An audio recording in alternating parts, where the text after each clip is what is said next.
E vamos falar sobre Primeira Guerra Mundial. O que foi a Primeira Guerra Mundial e como que isso pode ser cobrado no Enem de vocês aqui no nosso curso de intensivo Enem, certo?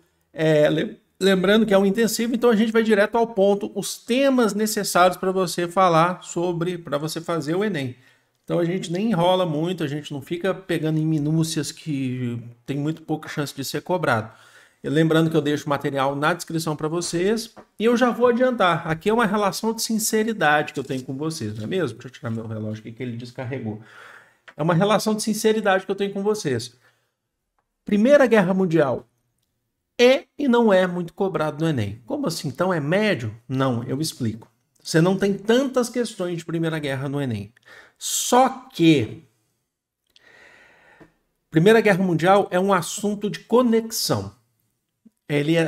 Ela é importante para você entender que ela é resultado de muitas coisas, como por exemplo o imperialismo, e ela causa outras coisas que são bastante cobradas, como por exemplo crise de 1929, nazifascismo.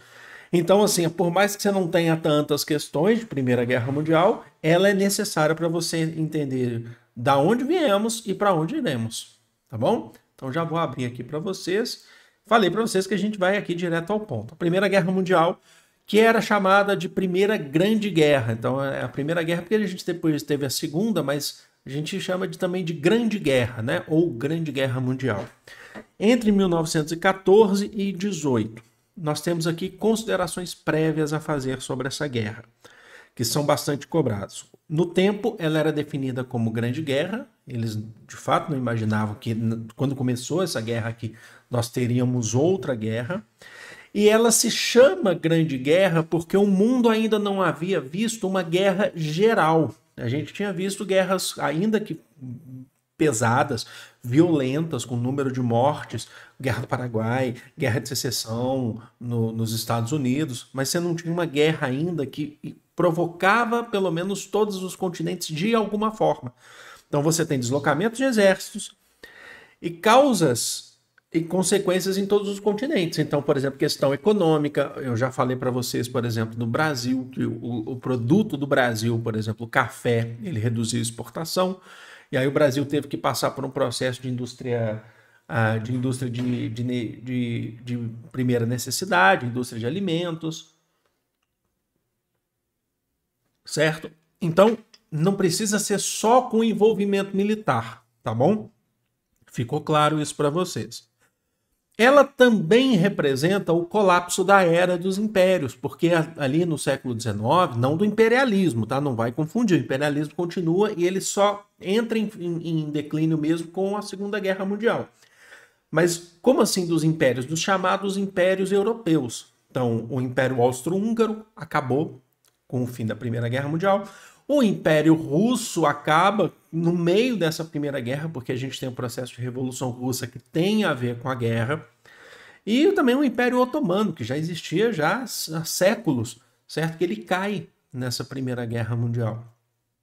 Sem contar também o Império Alemão, que a Alemanha tinha acabado de se formar enquanto um Estado nacional, o Império, e ela cai, ela vira uma república após a Primeira Guerra Mundial, até depois o Hitler voltar lá com o nazismo e reerguer esse império com o chamado Terceiro Reich, certo? E ela também representa, e é um tema que eu gosto muito de falar e tem que ficar muito claro para vocês, que isso pode ser bastante cobrado para vocês de alguma forma, o rompimento da Belle Époque. O que é Belle Époque? Belle Époque é a exportação francesa de cultura. Belle Époque significa bela época. Séculos XIX até 1914, a Europa vivia um período de certa paz e estabilidade. Tá bom? Existiam muitas guerras, mas aonde? Fora da Europa. As guerras eram no imperialismo europeu que se fazia na Ásia e na África. Então você tem, por exemplo, na África a Guerra dos Boeres, você tem, por exemplo, na Ásia a Guerra Guerra do Ópio. Então, durante o século XIX, essas guerras elas não eram na Europa. Os países imperialistas, principalmente industrializados, eles viviam um grande avanço tecnológico, industrial, faziam guerras em outros lugares. Então, a Europa ela tinha a estética europeia, que não é só a questão visual, mas levando em consideração a cultura, a vida, era uma vida relativamente tranquila dentro desses países, dentro desses estados nacionais. E visualmente, na França, se exportava muito a concepção do neoclassicismo, de construções luxuosas, de uma arquitetura luxuosa, era período de cabarés, né? De uma burguesia crescente, rica na Europa, muita desigualdade também, isso é fato. Mas, então, por isso que a gente chama Belle Époque. Isso exportou para o mundo todo, sabe? Assim, a questão principalmente visual. Chegou no Brasil, a gente sabe, por exemplo, na questão do ciclo da borracha, não só, tá? Em outras, no Sudeste, em cidades que se geravam em torno do café também, exportava isso, construções luxuosas, teatros, no formato aí com a influência neoclassicista, certo?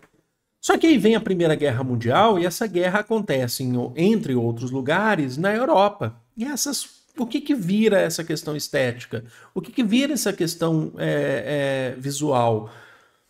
Destruição. Não serve para nada.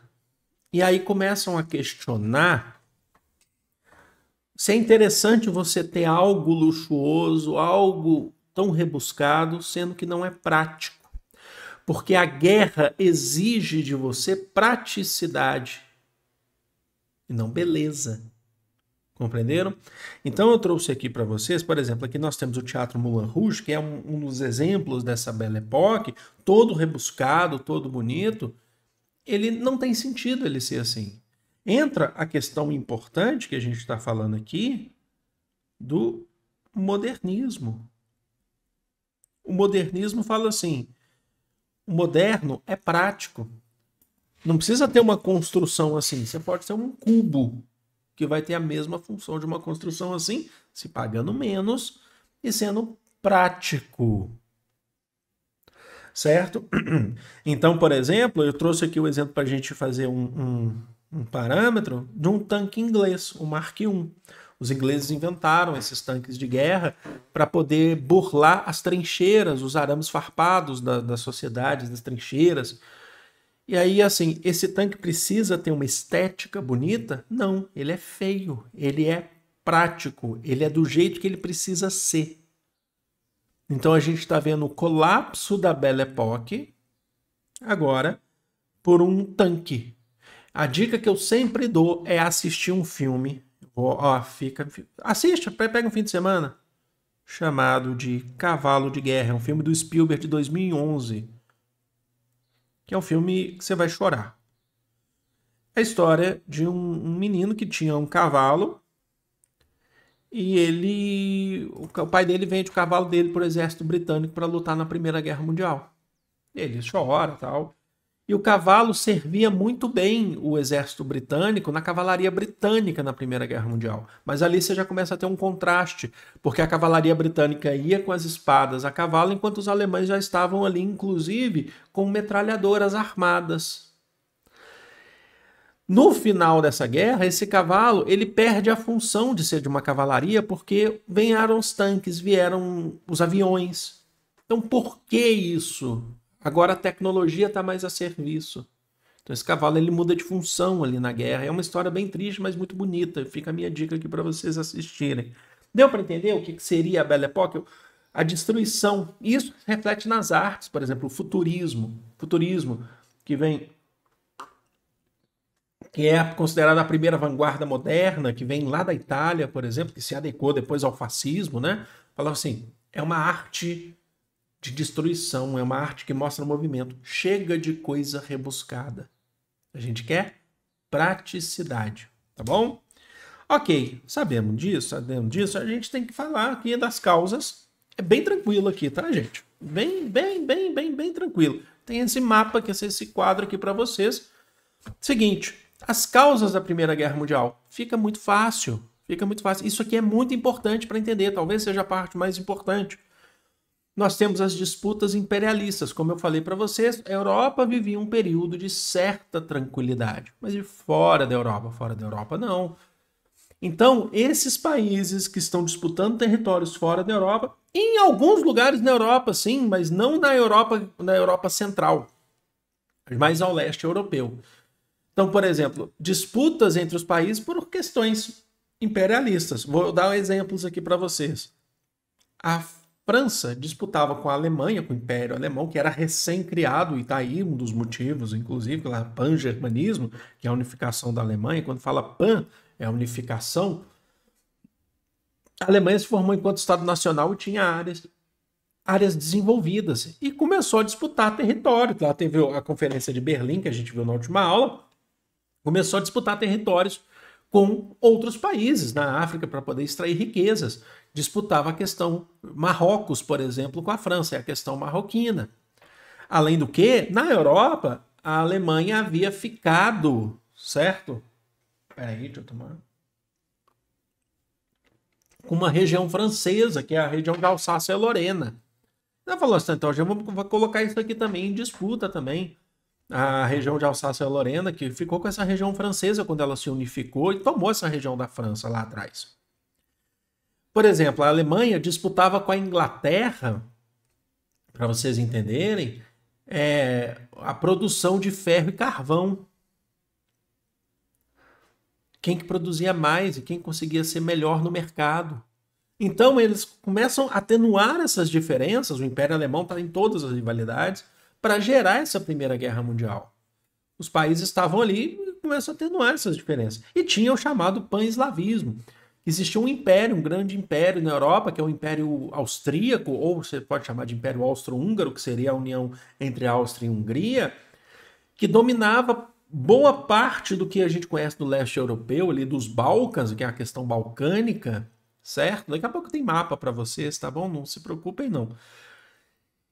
E que esses países do leste europeu não queriam ser dominados. Tinha uma questão de nacionalismo pesado ali. Nacionalismo. Que eles não queriam ser dominados. Nacionalismo pesado. Não queriam ser dominados por um império. A gente está falando da Sérvia, a gente está falando da Bósnia-Herzegovina. Então, e a Alemanha era ligada a eles. Por exemplo, você tinha também o Império Russo, que era contra o Império Austríaco, que estava do lado dos países eslavos, né, que são Sérvia, Bósnia-Herzegovina, Eslovênia, por aí vai. E ao mesmo tempo você tinha rivalidades da Rússia com a Alemanha, porque a Alemanha ela tinha aquele planejamento de imperialista de construir uma ferrovia gigantesca, ligando Berlim até Bagdá, até o Oriente Médio, para extrair riquezas. E passava em territórios dominados pelos russos e não perguntaria. Ah, a gente vai construir aqui, não estamos nem aí que está passando pela Rússia. Então isso tudo foi atenuando. Então, compreendam, o motivo da Primeira Guerra Mundial ela é territorial e econômico. O motivo de basicamente todas as guerras é territorial e econômico. Ah, mas tem motivo aí que é religioso por trás da economia, você pode ter certeza. Tá, a questão territorial. Você pode ter certeza, territorial e econômico. Tá bom? Quer dizer que não tem guerra por religião? Tem, mas sempre tem um motivo ali por trás, tá bom? Um motivo além. Isso gera, inclusive, o assassinato do príncipe do Império Austro-Húngaro, que é o herdeiro do Império Austro-Húngaro, que é o arquiduque Francisco Ferdinando, ele e a sua esposa Sofia. Porque eles estavam em Sarajevo, capital da Bósnia-Herzegovina, que era região de domínio deles, e eles foram em um carro. Naquela altura, os carros que existiam, no geral, eram carros conversíveis, abertos, e eles fizeram um trajeto até a prefeitura, onde eles foram atacados por um grupo, certo? Por um grupo. Eles teve alguns erros nesses ataques, que o grupo tentou atacar e eles ficaram sabendo, e aí tentaram mudar o trajeto, só que não avisaram o motorista. É uma coisa assim meio de louco, assim, você pensar em questão de segurança. E eles foram mortos a sangue frio por um grupo, certo? Que depois assumiu a autoria da morte, do assassinato do arquiduque e de sua esposa, que era um grupo chamado de Mão Negra, que era um grupo nacionalista da Sérvia que não queria aquela dominação. A partir dali começam... Você tem a declaração de guerra do Império Austro-Húngaro à Sérvia. E isso puxa todas as outras potências que tem na Europa que já estavam perigando, querendo uma guerra por questões econômicas e territoriais, principalmente imperialistas, que tem ali uma relação com um país ou com outro. Então, por exemplo, a gente forma lá nesse período a Tríplice Aliança, que é formada pelo Império Austro-Húngaro, o Império Alemão, eles têm proximidades, e o Reino da Itália. A Itália depois, ela troca de lado em 1915 e passa para o lado da Tríplice Entente, porque ela recebe ofertas de terras, de economia, se eles vencem a guerra, principalmente pela Inglaterra. A Inglaterra não paga, isso ajuda a gerar o fascismo na Itália. Então, por isso que eu falei para vocês, uma coisa vai puxando a outra. O fascismo ele tem horror, tinha horror aos ingleses, né? O Mussolini e tal. E a Itália também ela não era muito próxima do Império Austro-Húngaro, porque o Império Austro-Húngaro lutou contra a unificação italiana. Ela era mais próxima dos interesses alemães, que era um país novo também, mas não do Império Austro-Húngaro. Então ela muda de lado assim de forma até fácil. Fala, a gente não é ligado ao Império Austro-Húngaro. Depois você entra o Império Otomano como aliado aí da Tríplice Aliança. E do outro lado, você tem a Tríplice Entente, países que em outros tempos também tinham hostilidade, se você parar para pensar. Inglaterra e França eram países que têm hostilidades desde a Idade Média, antes de serem países. Guerra dos 100 Anos, depois você tem várias outras guerras entre Inglaterra e França. E naquele período eles também rivalizavam, só que eles assinaram a Tríplice Entente em prol de derrotar o Império Austro-Húngaro, o Império Alemão, que os dois tinham interesses contra o Império Alemão. E também o Império Russo entra nessa jogada porque tem rivalidades lá com o Império Austro-Húngaro e com o Império Alemão, certo? Só que o Império Russo ele sai da guerra já quando ele não era um império. Em 1917, entrando em 18, a Rússia ela abandona essa guerra, assina um pacto com a Alemanha de não agressão chamado de... esse pacto é o Brest-Litovsk, tá? Porque muita gente confunde com Ribbentrop-Molotov, que é o da Segunda Guerra Mundial. Brest-Litovsk é um tratado entre a Alemanha e Rússia de não agressão. A Rússia se retira da guerra e fala assim, não vou mais agredir vocês. Esperamos que vocês não agridam mais a gente. Porque a Rússia estava passando por um processo de guerra civil, questões internas, que era a Revolução Russa, certo? E aí depois os Estados Unidos vai entrar nesse conflito para preencher as lacunas russas. Mas a Rússia apanhava muito nessa guerra, porque era um país pouco tecnológico para essa guerra, tá bom? E aí nós temos uns pontos importantes. Essa guerra ela começa como uma guerra de movimentos. O que significa a guerra de movimentos? Os países, os exércitos, eles se movem pelo mapa europeu em busca das melhores posições. Toda guerra começa como uma guerra de movimentos. As melhores posições são os deslocamentos dos batalhões, certo? Um grande foco que na Europa, falando exclusivamente da Europa agora, que a gente vai ter é sempre a França. A França ela está numa posição muito fragilizada quando há hostilidades ali entre a Alemanha e a Inglaterra. A gente vai ver daqui a pouco no mapa, porque a França está entre a Inglaterra e a Alemanha. Então é sempre assim, a Alemanha sempre vai invadir a França porque vai querer atacar a Inglaterra. Mas não só, a Alemanha também invade a Bélgica tinha decretado neutralidade em relação a essa guerra, a Alemanha desrespeitou, porque a Bélgica era um ponto para poder entrar na França também, certo? Era uma rota para entrar na França, e por aí vai. Mas essa guerra, ela ficou mesmo conhecida como a famosa Guerra de Trincheiras. O que é Guerra de Trincheiras? Devido à baixa tecnologia inicial dessa guerra, o temor era um conflito próximo. Então, os soldados tinham que evitar invasões em seus locais.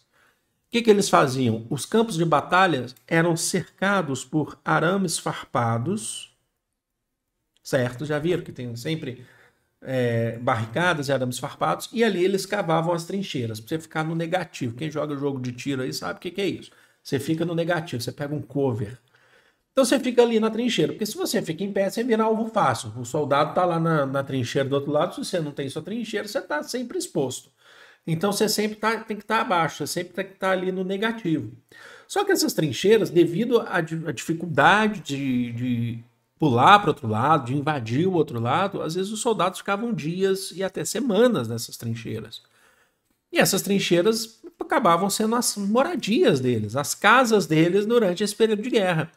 E você não tem condições de saúde, você não tem condições de higiene. As trincheiras, existiam trincheiras bem complexas, com dormitórios, eles cavavam dormitórios ali, algumas tinham cozinhas, mas era tudo muito precário, tá? Isso que eu quero dizer para vocês.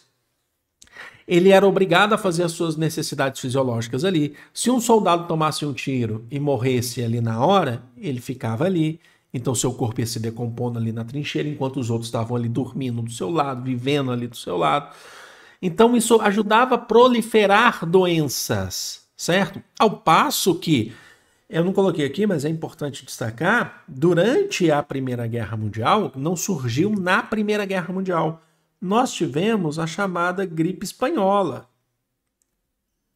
que, para ser muito sincero, ainda é discutido da onde vem a gripe espanhola. Professor, não vem da Espanha? Não. Por que chama gripe espanhola? Porque os países envolvidos na guerra, quando eles iam contar, que nem a gente teve, foi uma pandemia, tá? E matou mais gente do que a Covid. Mas quando a gente, por exemplo, vocês sabem que a gente vai todos os dias, você ligava, a gente sabe que hoje a gente teve a experiência de uma pandemia pesada. Você ligava o jornal, você ia na internet, todo final de dia você tinha lá o consórcio que falava o número de mortos no mundo e o número de mortos em seu país, certo? Sem omitir informações. Naquela altura, inclusive, o governo brasileiro estava tentando omitir informações, né, aqui, mas você ia lá e via sem omitir informações. A gente sabe que morreram mais de 600 mil pessoas. Para o governo isso não é interessante. O governo quer tentar omitir esses dados para falar, não, aqui está tudo bem.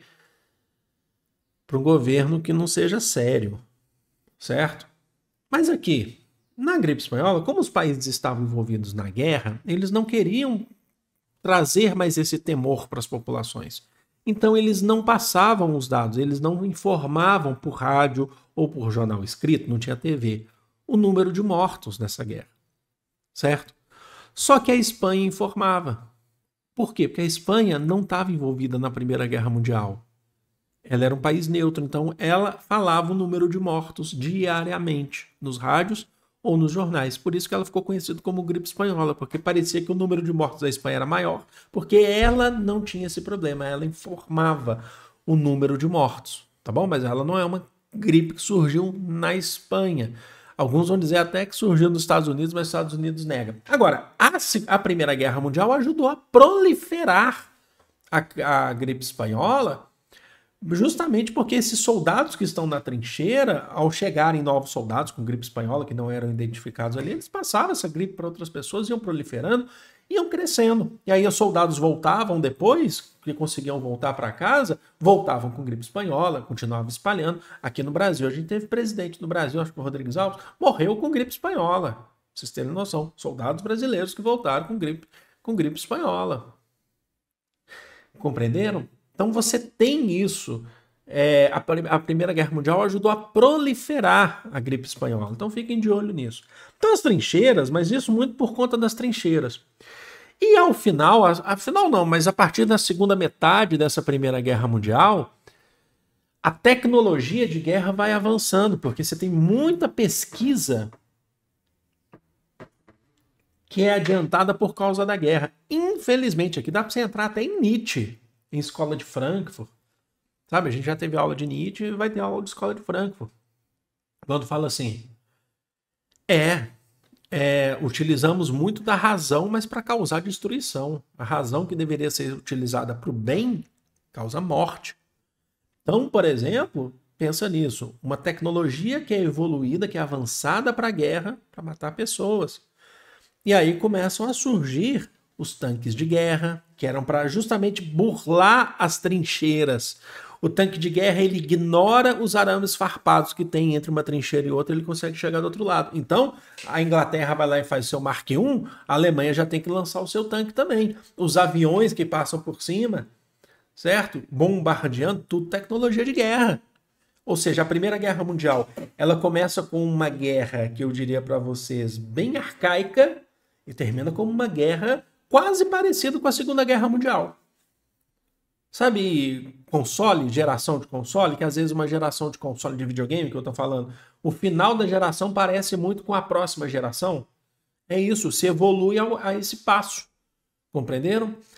E ao passo também que os alemães começam a utilizar armas químicas. O famoso gás mostarda, que depois foi proibido, Convenção de Genebra, mas começam a utilizar armas químicas que matam em massa. Eles chegavam nas trincheiras, todos mascarados, e jogavam aquele gás mostarda nas trincheiras e matava todo mundo que estava ali.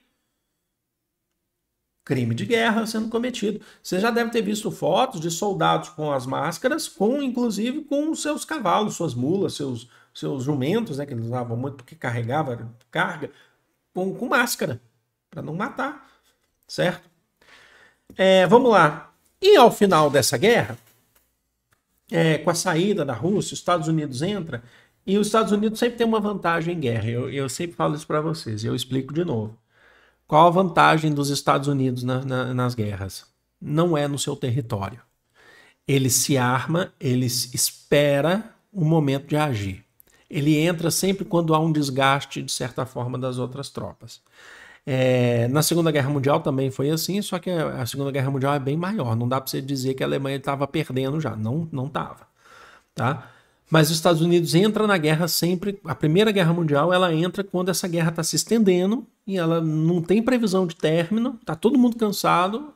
E os Estados Unidos entra porque ele tem interesse econômico nisso. Os Estados Unidos era fornecedor de armas, principalmente para Entente. Também existia hipóteses aí da aliança também, mas principalmente para Entente. Porque era ele que fabricava e vendia parte das armas ali para a Inglaterra, por exemplo. Só que, com essa guerra se estendendo, ela não acabava, ele nunca ia receber dinheiro por isso. Porque você não paga durante a guerra. Então, assim, o interesse econômico vem ali. Ah, professor, os Estados Unidos não sofriam ataque. Não, o primeiro grande ataque que os Estados Unidos sofreu foi o 11 de setembro, em seu próprio território. Pearl Harbor é no Havaí. Estou falando em América continental, tá bom? Estados Unidos continental, na verdade. E ele entra nessa guerra. E a participação dos Estados Unidos é fundamental para o fim da Primeira Guerra Mundial. Porque ele entra falando assim, ó, vamos entrar para poder colocar fim nesse processo. Então foi ele que venceu a guerra? Não, foi uma somatória de fatores. Alguns vão dizer que não teve nem vencedor, mas na real a Entente acabou vencendo essa guerra. Mas é fundamental a entrada dos Estados Unidos de fato, tá bom? Agora, essa parte de tecnologia, de motivos da guerra, é isso que vocês precisam entender. E, enfim, um mapinha aqui. Aqui nós temos os impérios, certo? Aqui, como eu falei para vocês, a Áustria e a Hungria, o Império Austro-Húngaro, que tentava dominar essa região aqui, que é a Península Balcânica, certo? Depois eles se aliaram ao Império Otomano, que está vindo daqui. Aqui nós temos o Império Alemão e olha a França. Aqui está a Inglaterra, aqui em cima, ó. Aqui está a Inglaterra. A França é sempre um ponto da Alemanha tentar chegar aqui e depois invadir a Inglaterra.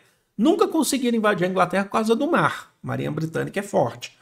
Eles tentaram entrar depois também pela Bélgica, invadiram a França. Então reparem que a França sempre tem uma posição de destaque, ela é estratégica para o exército alemão, certo? E aí nós temos as chamadas consequências, tem mais um mapa daqui a pouco para mostrar para vocês, dessa guerra. Ninguém quer mais uma guerra. A Primeira Guerra Mundial matou, olha só, matou 8 milhões de pessoas no mundo todo. É muita coisa. Eu sei que a Segunda Guerra Mundial matou 80 milhões, mas você não pode descartar 8 milhões, sabe? Então é pouco 8 milhões. Não. Quando ela acaba em 1918, os países já começam a se organizar para evitar uma nova guerra, porque parece que ficaram pontas soltas. Então, em 1919, é criada a Liga das Nações ou Sociedade das Nações. Vai ser uma organização internacional que vai ter por objetivo favorecer o desenvolvimento dos países para evitar um novo conflito. A gente sabe que não vai dar certo, porque a Segunda Guerra Mundial vai iniciar em 1939, com um monte de guerra prévia antes, por exemplo, em 1936 já tem Guerra Civil Espanhola, com o exército fascista, com o exército alemão ali. E depois aí sim a gente vai ter a criação da ONU que existe até hoje. Em 19 também é assinado a Conferência de Versalhes, ou Tratado de Versalhes, que os países vão lá assinar o fim da guerra. A guerra acaba assim, materialmente em 18, mas em 19 é quando você assina as condições para esse fim da guerra. Ele foi assinado em Versalhes, na França. A Alemanha foi considerada a responsável. O Tratado de Versalhes tentou dar uma amenizada e definir que não existiram vencedores ou perdedores. Mas a Alemanha foi considerada a culpada porque de todas as rivalidades que a gente já falou, a Alemanha estava envolvida em todas, certo? E ela teve que pagar algumas coisas aí. Ela teve que reduzir o seu exército a 100 mil soldados, ela tinha bem mais do que isso.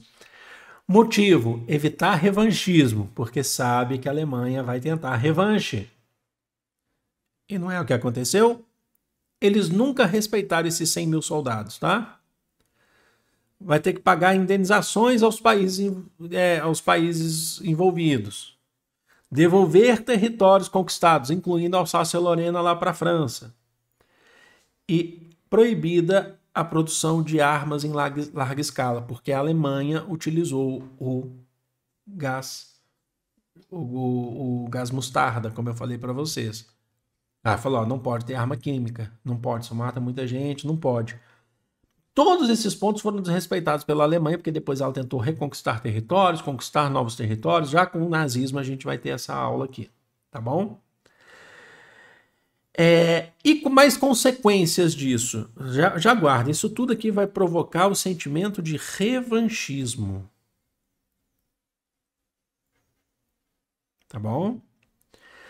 A gente vai ter a devastação da Europa, que vai favorecer a ascensão de regimes totalitários como o fascismo e o nazismo. Eles surgem muito nessa concepção do revanchismo. A Itália, vou dar exemplos aqui rápidos para vocês. A Itália termina a Primeira Guerra Mundial, ela ficou do lado da Inglaterra. Lembra que ela virou a folha, né? Ou virou a casaca? Mudou de lado.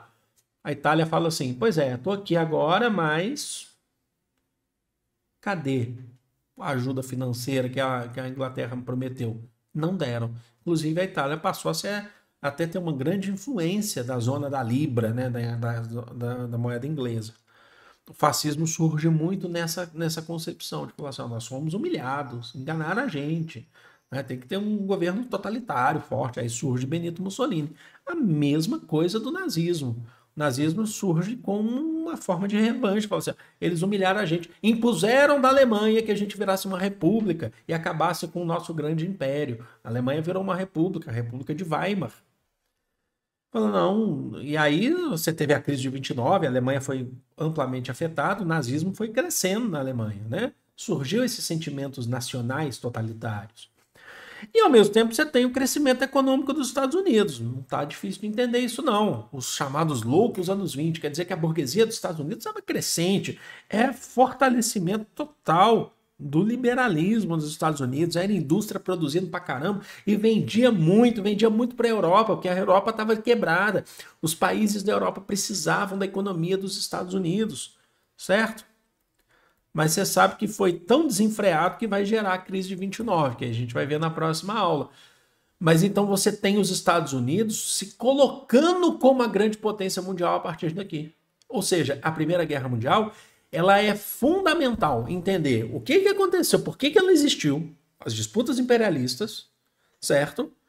E para onde que ela nos levou? Ela levou os Estados Unidos a um patamar que se sustenta até hoje. Depois ainda teve a Segunda Guerra Mundial e tal, certo? Então é muito importante. E o surgimento do nazifascismo também, a própria Revolução Russa, e a crise de 29 é uma consequência, se você for olhar dessa guerra, e leva ao Brasil também, se você parar para pensar, porque se a crise de 29 é uma consequência do que os Estados Unidos fez na Primeira Guerra Mundial, a crise de 29 gerou uma crise do café, que destruiu a política do café com leite aqui e fez o Vargas ganhar força. Então, história conecta, gente. Vamos lá. Vou fazer aqui uma questão com vocês, falei para vocês que não é muito cobrado. Aqui tem um mapa. Um mapa de antes quando a guerra começou e o depois. Lembra que eu falei para vocês que representa a queda dos impérios? Então, ó, você tinha aqui o Império Alemão, número 1, certo? E o Império Austro-Húngaro, número 2. certo? E o Império Russo número 3. Com o fim da guerra, olha como é que reduziu o tamanho da Alemanha. Olha a Áustria aqui que é 1, mais Hungria que é 2. Tá vendo? Certo? E o Império Russo aqui, ó. Não era mais império. Aqui a gente já está falando de uma Rússia em guerra civil, que depois vai virar a União Soviética.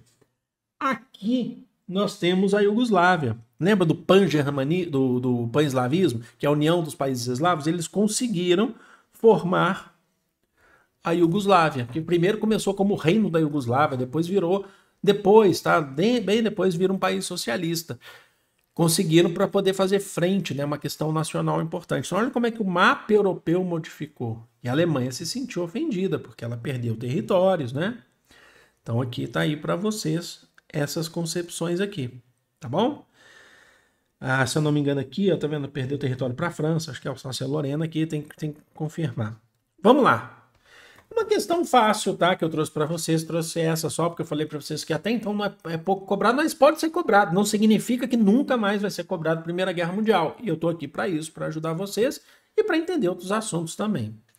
3 décadas, Enem 2014, um texto aí de Hannah Arendt, de 1884 a 1914, separam o século XIX, que terminou com a corrida dos países europeus para a África, o imperialismo, e com o surgimento dos movimentos de unificação nacional da Europa, Itália e Alemanha.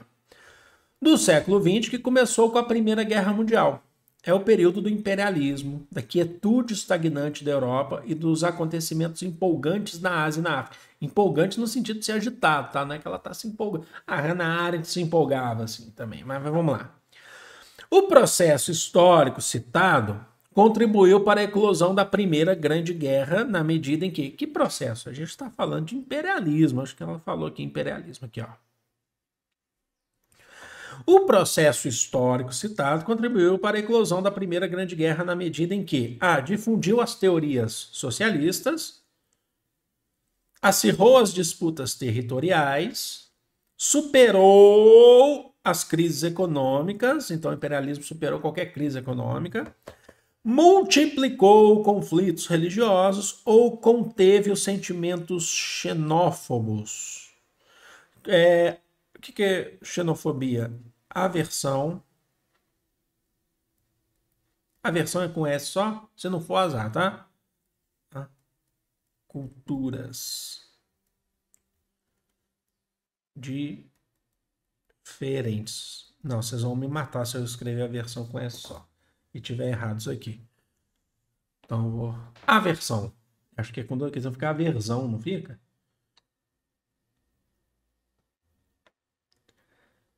Calma aí. É com S só. É com S só. Chupa! Mentira. Na versão, culturas diferentes. Gente, vamos lá.